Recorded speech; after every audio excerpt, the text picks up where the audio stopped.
Hi there, it's Julie Davison from juliedavison.com. Today I've got a very fun project to share with you today. We're going to make a diorama card. It gives a little depth to your project and makes it really beautiful to keep on display.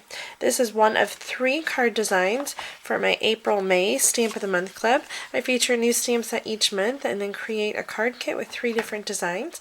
This card kit features the Birthday Blossom stamp set from the Stampin' Up annual catalog, and you'll get materials to make 2 of each of the 3 designs when you participate in Stamp of the Month Club. So today I'm going to show you how to make this one, the diorama card, and I have some more samples to show you at the end of the video with other stamp sets and papers that I've used.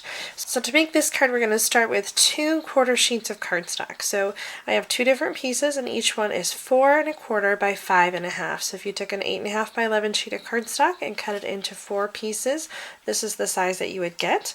We're going to use our paper trimmer to score the cardstock at a 1/2 inch and a 1 inch from each end of the cardstock. So we're going to slide it in. I'm using the measurements over here, and I'm going to go a 1/2 inch and 1 inch, and then flip it around and do 1/2 inch and 1 inch again. So I've done that to both pieces of cardstock. And then you want to create a window in the front piece. So you can use a punch or a framelit, a die cut. You could hand cut it if you want. I use the Deco Label framelits, which are retiring, so you want to make sure to get those before May 31st. And I cut the window here for the Birthday Blossoms card, and then I stamped the flowers along the bottom just to add some interest. Now for this card, we've got this pretty flower that coordinates with the pansy punch, but one thing to make note of, the pansy punch is not a symmetrical flower, so the petals are all a little bit different. So one thing that I've done to help me to line the punch up is to mark the stamp with a little line so that I know which petal needs to be at the bottom. So I'm going to stamp on the Blushing Bride cardstock, and I chose the basic gray ink pad. So I've got my little flower, and I played around to see which end it was, but the petal that you want to put the notch on is the one that has just one line on the side and not as many lines there. So we're going to do that towards the bottom,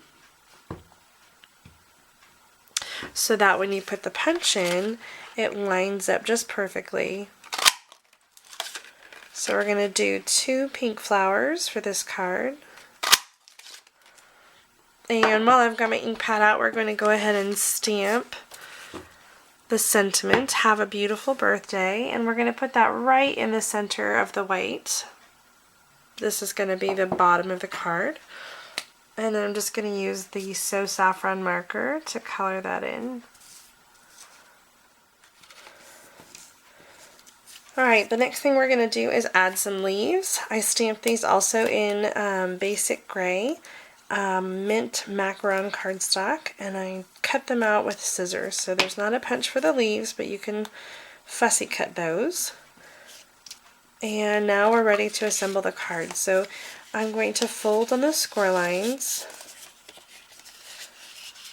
and for the front I've kind of folded it up and out, and for the back I'm going to do opposite. So I'm going to do it in and then out to create a lip that comes up, and this is going to create the depth of the card. So I've got them folded opposite ways, and to put them together I'm going to use a strong adhesive. I like the tear and tape because it's really easy to use. So I'm going to tear that off and put it on one side of the card.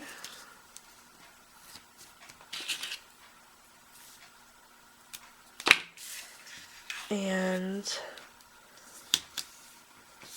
I'm going to put it together one side at a time.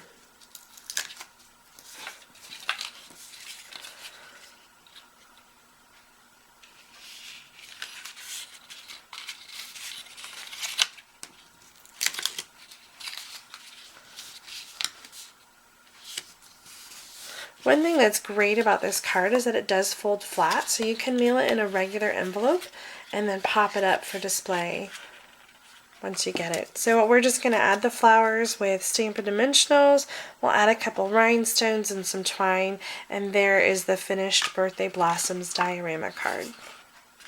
So you can play around with some different shapes. Here's one that I posted on my blog with the Friends and Flowers stamp set. On this one, I added little pieces of window sheet in between those two layers to add another dimension and some more seaweed and leaves in there. So this one I used the 2.5 inch circle punch to create the window. I also used the 2.5 inch circle punch to create the window on this card using the It's My Party designer paper and Balloon Celebration stamp set and coordinating balloon bouquet punch. So really simple with the designer paper. I also used designer paper on this card, and this uses the Bravo stamp set in the back, the large number framelits with the gold glimmer paper, and then the little cap in the back there, and also on the side here is from the March 2016 paper pumpkin kit. So you'll notice I added a card in the back of this one so that you would have a place to write a bigger message. It also serves as a little easel, so when you set it down, if you can see it there, it just helps to keep the card upright a little more. So this is a fun card for graduation. This is the Irresistibly Yours designer series paper that is retiring as well. So love that classic combination of black and gold. And one more sample here. This is using the new Baby Bear stamp set from the upcoming 2016-2017 Stampin' Up! Annual Catalog. I use the heart embossing folder and the layering squares frames for that one. So that's a fun new framelit set that's coming up, and the new Flirty Flamingo in color. So I hope that you like this diorama card and that you'll give it a try at home. Thanks so much for watching. Happy stamping!